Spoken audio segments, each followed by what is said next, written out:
বিসমিল্লাহির রহমানির রহিম। আজকে ফরিদপুর জেলায় ফরিদপুর বিভাগের আয়োজিত আমাদের এই কর্মশালার সম্মানিত সভাপতি, মঞ্চে উপস্থিত বিভিন্ন নেতৃবৃন্দ এবং স্পিকারবৃন্দ, আমার সামনে উপস্থিত ফরিদপুর বিভাগের বিভিন্ন জেলা থেকে আগত বিএনপি সহ সকল অঙ্গ সহযোগী সংগঠনের নেতৃবৃন্দ, আসসালামু আলাইকুম। আহ, আমি আহ, মোশাররফের একটা কথা দিয়ে শুরু করতে চাই। আমি যখন জয়েন করলাম, কানেক্টেড হলাম, তখন আমি যে প্রথম কথাটি শুনলাম মোশাররফের, সেটি বলছে যে আমরা সারাদিন কি অর্জন করেছি।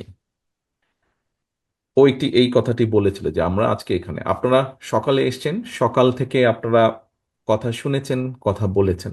ঢাকা থেকে যারা স্পিকার বৃন্দ এসছেন 31 দফার উপরে, তারা আপনাদের সামনে পরিষ্কারভাবে তুলে ধরেছেন, 1 দফা, 2 দফা, 3 দফা, এটার ভিতরের বিষয়গুলো তুলে ধরেছেন। আমরা এই 31 দফাটি, আপনাদের অনেকেরই খেয়াল আছে, এই 31 দফাটি আমরা 2 বছর আগে, তখন এটি 27 দফা ছিল, আমরা উপস্থাপন করেছিলাম জাতির সামনে, দেশের মানুষের সামনে। তখন এই দেশে স্বৈরাচারী শাসন ছিল, তারা চেষ্টা করেছিল আমাদের 21 দফাটা মানুষের কাছে যাতে ভালো করে না পৌঁছায়, মিডিয়ার উপরে চাপ প্রয়োগ করেছিল, আহ, প্রচার করতে দেয়নি। তারপরে আমরা আমাদের অবস্থান থেকে চেষ্টা করেছি। আজকে বাংলাদেশ স্বৈরাচার মুক্ত। আজকে আমরা আপনাদেরকে নিয়ে বসে আলোচনা করতে পারছি, বিষয়গুলো জানাতে পারছি, বোঝাতে পারছি। এর আগে আমরা ঢাকায় উপস্থাপন করেছিলাম রিলঞ্চিং, আমরা 2 বছর আগে করেছি। তারপরে আবার 1 মাস আগে আমরা ঢাকায় রিলঞ্চিং করেছি আনুষ্ঠানিকভাবে। নেতৃবৃন্দ, এই যে 31 দফা, যেটি প্রথমে 27 দফা ছিল, পরে আমাদের সাথে যে সকল রাজনৈতিক দলগুলো, গণতান্ত্রিক দলগুলো স্বৈরাচার আন্দোলনের ভূমিকা রেখেছেন, সাথে ছিলেন, আমাদের মতন অত্যাচার নির্যাতন সহ্য করেছে তাদের নেতাকর্মীরা, তাদের সকলের মতামতের ভিত্তিতে 27 থেকে আমরা 31 করেছি, কিছু কিছু যোগ করেছি আমরা সেখানে দফা।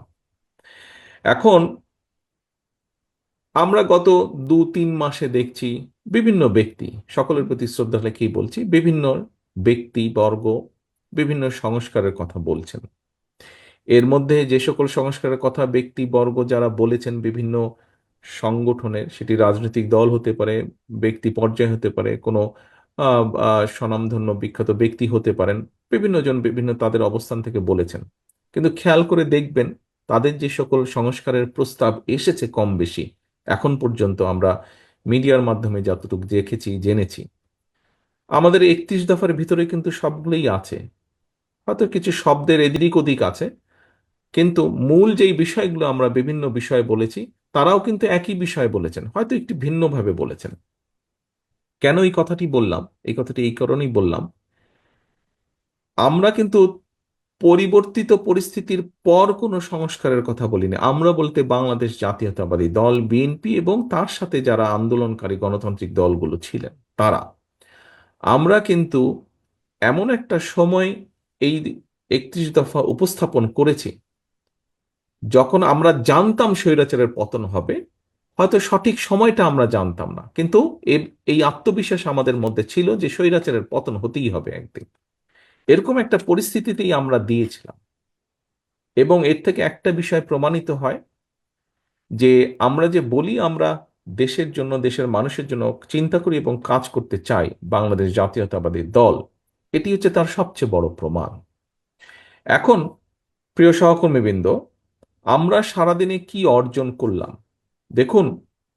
এখানে 31 দফা আছে, 31 দফা আপনাদের সামনে উপস্থাপন করা হয়েছে, আপনারা আপনাদের পক্ষ থেকে বিভিন্ন বিষয়গুলো তুলে ধরেছেন 31 দফার আলোকে। 31 দফায় আমরা একটি কথা বলেছি, লাস্টের পেজে আছে, ওখানে আমরা অ্যাড্রেস দিয়েছি, ইমেল অ্যাড্রেস দিয়েছি, যে এই 31 দফায় সবকিছু না। কোনো ব্যক্তি, কোনো সংগঠন যদি মনে করেন এখানে একটি নতুন কিছু অ্যাড করা প্রয়োজন, সংযোজন করা প্রয়োজন, আমরা বিবেচনা করে যদি দেখি যে সেটি ভালো একটি প্রস্তাবনা, অবশ্যই আমরা সেটি গ্রহণ করব, অবশ্যই আমরা সেটি গ্রহণ করব। তবে এই যে অর্জনটি, প্রিয় সহকর্মীবৃন্দ, এই অর্জনটি কিন্তু আজকে সারাদিনে আমরা করতে পারবো না। আগামীকালকেও যদি আমরা সারাদিন বসে তারপরে আমরা অর্জন করতে পারবো না, আগামী পরশুদিনও যদি তারপরে অর্জন করতে পারবো না।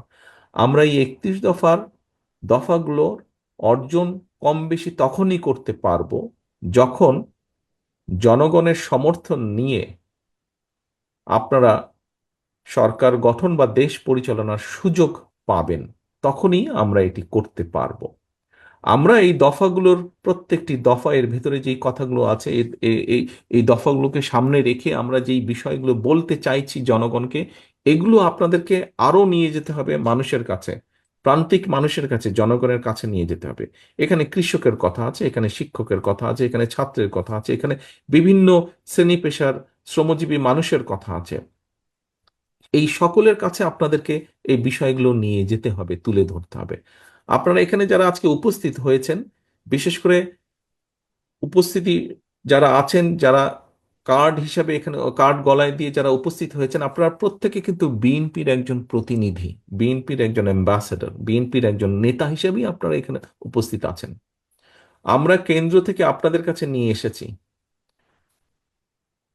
আমরা কেন্দ্র থেকে আপনাদের কাছে নিয়ে এসে, ক্যামেরাম্যান যে আছেন, ক্যামেরাম্যানকে আমি অনুরোধ করব যে আমাকে ফোকাসটা, যারা সামনে বসে আছে সবাই নেতৃবৃন্দ, তাদের দিকে দয়া করে ফোকাসটি দিন। আমি এখন স্টেজটি দেখতে পাচ্ছি, আমি স্টেজটি দেখতে চাইছি না, আমি সামনে নেতৃবৃন্দ যারা বসে আছে আমি তাদেরকে দেখতে চাইছি। ক্যামেরাম্যানকে অনুরোধ করবো ওই, হ্যাঁ, এই ফোকাসটি রাখুন, অথবা একটু লং শট হলে ভালো হয়। তো এখন নেতৃবৃন্দ, এই কাজগুলো কিন্তু আমরা কেন্দ্র থেকে নিয়ে এসেছি আপনাদের কাছে, আমরা বিভাগ এবং জেলার কাছে নিয়ে এসেছি। আপনাদের হাতে, জেলা নেতৃবৃন্দের হাতে আমরা কতগুলো, আজকে আপনাদের হাতে যে ফোল্ডারটি দেওয়া হয়েছে, এই ফোল্ডারের ভিতরে যা যা আছে তার সেই বিষয় জিনিসগুলোই কিছু সামান্য কিছু বেশি পরিমাণে আপনাদের জেলা নেতৃবৃন্দের হাতে আমরা তুলে দিয়েছি, বিএনপির জেলা নেতৃবৃন্দের হাতে। আমরা জানি আপনার এলাকা বেসিসে আপনার সাথে আপনার অঙ্গ সংগঠন যারা আছে, সকলের জন্য প্রত্যেকটি হাটে বাজারে যদি যান, প্রত্যেকটি পাড়ায় যান, এনাফ না। আমরা যতটুকু দিয়েছি একটি বক্সের মধ্যে, সেটি এনাফ না। এখানে আমাদের সকলের সম্মিলিত উদ্যোগ, প্রচেষ্টা, চেষ্টা প্রয়োজন, তাহলেই আমরা নিয়ে যেতে পারবো। কি সেটি? সেটি হচ্ছে আমরা আপনাদের কাছে, জেলা নেতৃবৃন্দের কাছে আমরা পেন ড্রাইভের মাধ্যমে সফট কপিগুলো দিয়ে দিয়েছি, যাতে করে আপনারা রিপ্রিন্ট করতে পারেন, প্রিন্ট করে নিতে পারেন এই কাগজগুলো আবার। অর্থাৎ আমরা আপনাদের কিছু দিয়েছি, আপনাদেরকেও সহযোগিতা করতে হবে। এখানে আমরা যারা আছি, আমরা সকলে মিলেই বাংলাদেশ জাতীয়তাবাদী দল। কাজে এখানে প্রত্যেকটি মানুষকে স্ব অবস্থান থেকে উদ্যোগ নিতে হবে, প্রত্যেকটি মানুষকে স্ব অবস্থান থেকে চেষ্টা করতে হবে। কারণ এই 31 দফা, এর মধ্যে আপনার চিন্তা আছে, এর মধ্যে আমার চিন্তা আছে, এর মধ্যে আমাদের সাথে যারা আন্দোলন করেছেন তাদের চিন্তা আছে, এর মধ্যে আমাদের ছাত্র দলের চিন্তা আছেন, মহিলা দলের চিন্তা আছে, এর মধ্যে আমাদের তাঁতি দলের চিন্তা আছে। সবার সম্মিলিত চিন্তার ফলই হচ্ছে এই 31 দফা। এখন প্রিয় সহকর্মী বৃন্দ, আমরা যেই কথাটি বলছিলাম, অর্জন, আমরা তখনই অর্জন করতে পারবো যখন আমরা জনগণের সমর্থন নিয়ে আমরা সরকার গঠনে সক্ষম হব। কিন্তু এই জনগণের যে সমর্থন, এই সমর্থনটিকে নেওয়া, এই সমর্থন বা জনগণের যে এই আস্থা, এই আস্থাটিকে ধরে রাখার দায়িত্ব কিন্তু আপনার এবং আমার, আপনাদের সকলের, আমাদের সকলের। এই আস্থা ধরে রাখার দায়িত্ব কিন্তু জনগণের না। এবং আস্থা যদি ধরে রাখতে হয়, তাহলে প্রিয় সহকর্মীবৃন্দ, কথাগুলো আপনারা আগেও শুনেছেন, হয়তো অন্য অনুষ্ঠানেও আমি বলেছি, শুনেছেন, পত্রপত্রিকা আপনারা পড়েছেন, তারপরেও আমি বলতে চাই একই কথা, কারণ এই কথাগুলো আমার কাছে মনে হয় গুরুত্বপূর্ণ। এই আস্থা যদি আমাদেরকে ধরে রাখতে, আমাদের সকলকে মিলে চেষ্টা করতে হবে। স্বৈরাচারকে পালিয়ে যেতে যে আমরা বাধ্য করেছি, সেটি বিএনপি একা যেমন করেনি, সকল রাজনৈতিক দলকে নিয়ে যেমন করেছে, সকল রাজনৈতিক দলগুলোও একা করেনি। সমাজের সব, প্রায় বলা যায় সব শ্রেণী পেশার মানুষের সহযোগিতা নিয়েই রাজনৈতিক দলগুলো সক্ষম হয়েছে স্বৈরাচারকে পালিয়ে যেতে বাধ্য করতে। অর্থাৎ একটি কোনো বড় কাজ, একটি কোনো ভালো কাজ এককভাবে কেউ করতে পারে না, সকলের সম্মিলিত প্রচেষ্টার মাধ্যমেই করতে হয়। এবং সকলের সম্মিলিত প্রচেষ্টার মাধ্যমে যদি সেই কাজটি করতে হয়, তাহলে অবশ্যই সেখানে একটি আস্থার প্রয়োজন, সেখানে একটি বিশ্বাসের প্রয়োজন। প্রিয় সহকর্মীবৃন্দ, আপনারা প্রায় বলে থাকেন, আপনাদের সাথে যখন আমার প্রায় কথা হয়, বিভিন্ন সময় কথা হয় কম বেশি, আপনারা বলে থাকেন যে মানুষের আস্থা আছে বিএনপির উপরে। হ্যাঁ, মানুষের আস্থা আছে বিএনপির উপরে, কথাটি সঠিক। কিন্তু যদি আস্থা আছে বলে আমরা ঘরে বসে থাকি, তাহলে কিন্তু সেই আস্থা আস্তে আস্তে ক্ষয় হতে থাকবে। সেই আস্থা আছে বলে যদি আমরা চুপচাপ থাকি, অথবা আহ, এমন কিছু করি যে ঠিক আছে, এখানে যদি একটু কিছু হয় তাহলে এত বড় দেশের মধ্যে তো আর এমন কিছু হচ্ছে না, এরকম যদি কোনো ভুল চিন্তা করে থাকি তাহলেও কিন্তু আমরা ক্ষতিগ্রস্ত হব। দল আমি একা না, দল আপনি একা না, দল আমরা সবাই। কাজেই সহকর্মীবৃন্দ, এই যে বিএনপির প্রতি মানুষের আস্থা আছে, এটিকে আমাদের ধরে রাখতে হবে। এটিকে আমাদের ধরে রাখতে হবে। আমাদের যে কাঙ্ক্ষিত নির্বাচন, একটি রাজনৈতিক দল হিসাবে আমরা একটি গণতান্ত্রিক রাজনৈতিক দল, এবং একটি নিরপেক্ষ স্বাধীন নির্বাচন আমরা আশা করব, চাইব। এটি একটি স্বাভাবিক ব্যাপার। এটি একটি স্বাভাবিক ব্যাপার যে বিএনপির মতন একটি দল একটি নির্বাচনই চাইবে, যেই নির্বাচনে মানুষ নিরাপদে স্বাধীনভাবে ভয় ভীতিহীনভাবে ভোট দিতে পারবে। আমরা জনগণের যেটি ডিসিশন, যেটি সিদ্ধান্ত নির্বাচনের মাধ্যমে, সেটি অবশ্যই আমরা মেনে নেব। এখন প্রিয় সহকর্মীবৃন্দ, ওই পর্যন্ত তো আমাদেরকে যেতে হবে।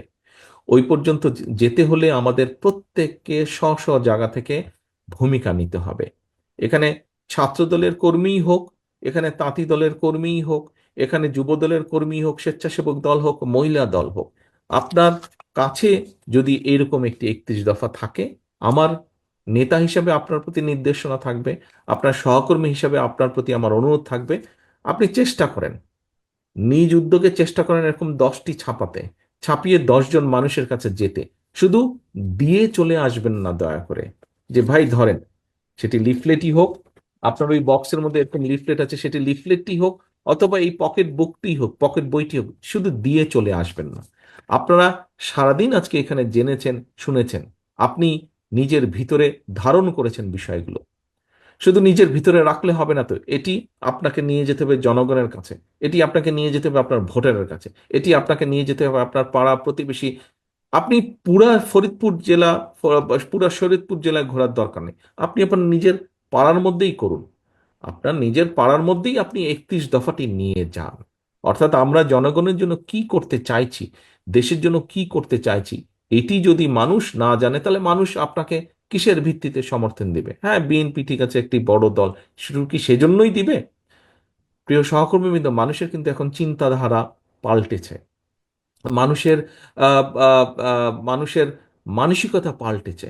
এখন কিন্তু মানুষ জানতে চায়, দেখতে চায় যে আপনি বলছেন আপনি তার জন্য করছেন, তার জন্য আপনি কি করতে চান, কি কি করবেন আপনি, সেটি কিন্তু মানুষ বুঝতে চায়, সেটি মানুষ জানতে চায়। কাজেই আমাদেরকে আমাদের 31 দফার মধ্যে এই কথাগুলোই কম বেশি বলা আছে। আমাদেরকে সেজন্য প্রত্যেকটি শ্রেণী পেশার মানুষের কাছে যেতে হবে। হ্যাঁ, হয়তো আমরা হয়তো আমরা একবারে সবকিছু করতে পারবো না। এখানে অনেকগুলো, আপনারাও যখন প্রশ্ন করেছেন অনেকগুলো কথা বলেছেন আপনারা। কৃষিতে আমরা যা করতে চাইছি, শিক্ষাক্ষেত্রে আমরা যা করতে চাইছি, নারীদের জন্য আমরা যা করতে চাইছি, আমরা একবারে সবকিছু পারবো না। কিন্তু অন্তত আমরা সূচনা করতে পারবো, আমরা যদি মানুষের সমর্থনের সুযোগটা পাই। এবং সূচনা যদি আমরা করতে পারি, আমরা সূচনা করব। আরেকজন আজকে এখানে যে নেতৃত্ব আছেন, আপনারা সুযোগ পেলে ইনশাল্লাহ আপনারা সূচনা করবেন। আপনাদের পরবর্তী নেতৃত্ব সেটিকে আগিয়ে নিয়ে যাবে, তার পরবর্তী নেতৃত্ব ইনশাল্লাহ সেটিকে সফলতার পর্যায়ে নিয়ে যাবে। এভাবেই সভ্যতা বিকাশ হয়েছে, এভাবেই আমরা তৈরি করব। প্রিয় সহকর্মীবৃন্দ, সকাল থেকে আপনারা অনেক সময় নিয়েছেন, অনেক সময় দিয়েছেন এখানে আপনারা আজকের এই অনুষ্ঠানটাকে সফল করার জন্য। আসুন আমরা যেটি মূল কথা, সংক্ষিপ্ত কথা, আমরা দেশে একটি জবাবদিহিতার পরিবেশ তৈরি করতে চাইছি। রাজনৈতিক দল হিসাবে আমাদের মূল লক্ষ্য উদ্দেশ্য জবাবদিহিতা। সেটি কি জবাবদিহিতা? শুধু কি প্রধানমন্ত্রী জবাবদিহিতা করবে? শুধু কি মন্ত্রীরা জবাবদিহিতা করবে? শুধু কি এমপিরা জবাবদিহিতা করবে? নো। জবাবদিহিতা প্রতিটি পর্যায়ে থাকতে হবে। ইউনিয়ন পরিষদের মেম্বার যেরকম জবাবদিহিতা করবে, প্রধানমন্ত্রীও জবাবদিহিতা করবে। পৌরসভার চেয়ারম্যান, উপজেলা চেয়ারম্যান যেমন জবাবদিহিতা করবে, মন্ত্রীদেরকেও জবাবদিহিতা করতে হবে। একই সাথে সরকারি বলেন, আধা সরকারি বলেন, প্রত্যেকটি পর্যায়ে যারা আছে প্রত্যেকটি জায়গায় জবাবদিহিতা তৈরি করতে হবে। একদিনে সম্ভব না, কিন্তু সেটি সম্ভব, অবাস্তব কিছু না।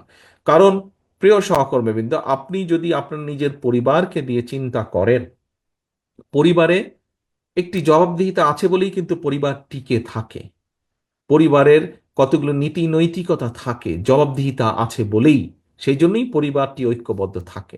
আজকে এই যে পলায়নকৃত যে স্বৈরাচার, তাদের আমলে আমরা দুর্নীতির কথাই বলি, তাদের আমলে আমরা অরাজকতার কথাই বলি, আইন শৃঙ্খলার ক্ষেত্রে অবনতির কথা যেটিই আমরা উল্লেখ করি না কেন, যেটিই আমরা তুলে আনি না কেন, কোনো ক্ষেত্রেই কোনো জবাবদিহিতা ছিল না।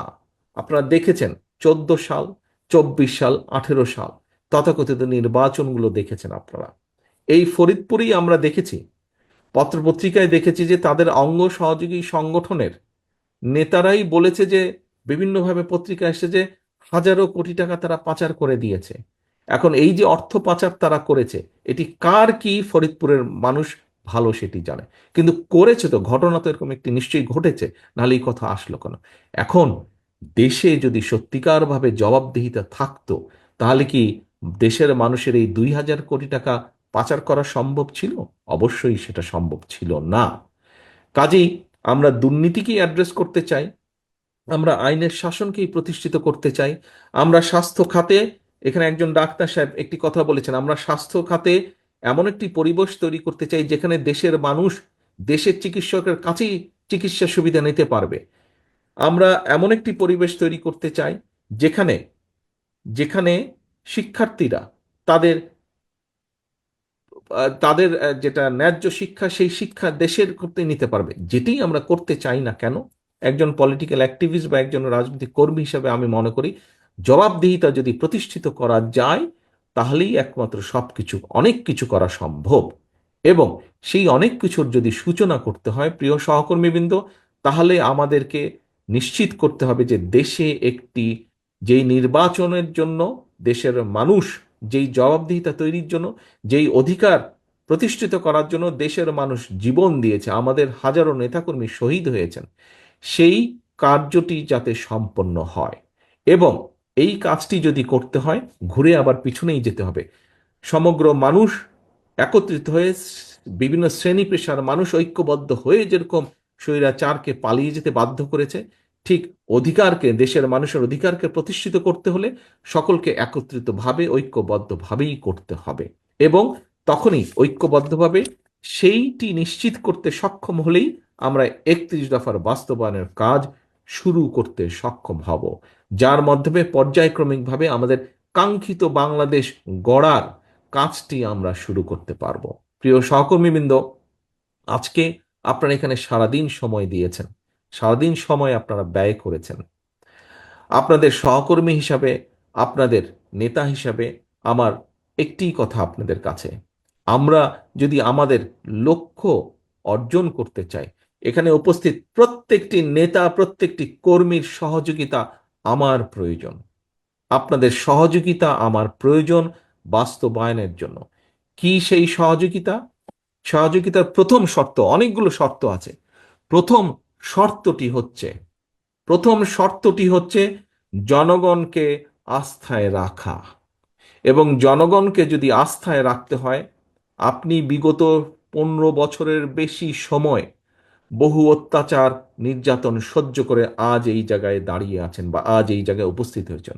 আপনাদের কাছে বিষয়টি, ঝড় আপনারা পার হয়ে এসেছেন। প্রিয় সহকর্মীবৃন্দ, এখন যেই পালা সেটি হচ্ছে, এখন যেই অংশ সেটি হচ্ছে জনগণকে আস্থায় রাখা। জনগণকে আস্থায় রাখতে হলে অবশ্যই জনগণের প্রত্যাশা অনুযায়ী আমাদেরকে উঠতে হবে, চলতে হবে, আমাদেরকে কথা বলতে হবে, আমাদেরকে সেভাবে বসতে হবে। এখানে মিঠু একটি প্রশ্ন করেছিল, মিঠু তার একটি মতামত দিয়েছিল। আমি সেই মিঠুর সাথেই একই সাথে আমি বলতে চাই, আমাদেরকে জনগণকে আস্থায় রাখতে হলে অবশ্যই আমাদের মধ্যে কেউ কেউ কিছু কিছু ভুল করছে, সেই ভুলগুলোকে তাদেরকে শুধরে দিতে হবে, অথবা তাদেরকে সতর্ক করতে হবে, তাদেরকে সাবধান করতে হবে, ক্ষেত্র বিশেষে আমাদেরকে আরো কঠোর হতে হবে। প্রিয় সহকর্মীবৃন্দ, আমরা একটি রাজনৈতিক দল। রাজনৈতিক দলের সবচেয়ে বড় পুঁজি হচ্ছে, আমরা এখানে উপস্থিত প্রত্যেকে এক একজন রাজনৈতিক কর্মী। রাজনৈতিক কর্মীর সবচেয়ে বড় পুঁজি হচ্ছে মানুষের আস্থা। দলের পুঁজি হচ্ছে জনগণের আস্থা। জনগণের আস্থা যদি, এই পুঁজি যদি নষ্ট হয়ে, পুঁজি যদি হাত পড়ে, তাহলে কিন্তু সবকিছু নষ্ট হয়ে যাবে। কাজেই সহকর্মীবৃন্দ, আসুন, আজকে আপনারা যা এখানে শিখে গেলেন, আজকে আপনারা যা জেনে গেলেন, এটি যেরকম আপনারা এখন প্রান্তিক পর্যায়ের মানুষের কাছে নিয়ে যাবেন, একই সাথে আজকের এই অনুষ্ঠান শেষে আমাদের প্রতিজ্ঞা হোক, আমাদের শপথ হোক, আগামী দিনগুলোতে আমরা জনগণের, আপনি যে পর্যায়েরই হন না কেন, আপনি যদি শুরু করেন, আপনার পরবর্তী নেতৃত্ব আপনাকে ফলো করবে। এবং কি সেটি? জনগণের আস্থা ধরে রাখার জন্য আপনাকে যে যে কৌশল নিতে হবে, দয়া করে প্রত্যেকটি কৌশল আপনি গ্রহণ করবেন। এটিই হোক আমাদের আজকের প্রতিশ্রুতি, এটিই হোক আমাদের আজকের শপথ, এটিই হোক আজকের আমাদের অন্যতম প্রধান মূল প্রতিজ্ঞা। প্রিয় সহকর্মীবৃন্দ, আপনাদের সকলকে আন্তরিকভাবে ধন্যবাদ আজকের এই কর্মশালাটিকে সফল করার জন্য। আমি ফরিদপুর বিভাগের সকল পর্যায়ের নেতৃবৃন্দকে ধন্যবাদ জানাচ্ছি। আমি একই সাথে মঞ্চে উপস্থিত যারা স্পিকার আছেন, কিনোট স্পিকার আছেন, তাদেরও সকলকে আন্তরিকভাবে ধন্যবাদ জানাচ্ছি আজকের এই অনুষ্ঠানটিকে সফল করার জন্য। ধন্যবাদ। আসুন, আমাদের প্রত্যাশা হোক জনমানুষের সমর্থন নিয়ে, বাংলাদেশের মানুষের সমর্থন নিয়ে আমরা যাতে কাজ শুরু করতে পারি 31 দফা বাস্তবায়নের জন্য, সেটিই হোক আমাদের লক্ষ্য। যাতে জনগণের সমর্থন নিয়ে আমরা সরকার গঠনে সক্ষম হই এবং সেই সরকার পর্যায়ক্রমিকভাবে 31 দফা যাতে বাস্তবায়ন করতে পারে, এটিই হোক আমাদের আজকের মূল লক্ষ্য, মূল উদ্দেশ্য। নেতৃবৃন্দ, সকলে ভালো থাকবেন, সকলে সুস্থ থাকবেন। আল্লাহ হাফেজ। বাংলাদেশ জিন্দাবাদ। বাংলাদেশ জাতীয়তাবাদী দল জিন্দাবাদ। মাননীয় সভাপতি।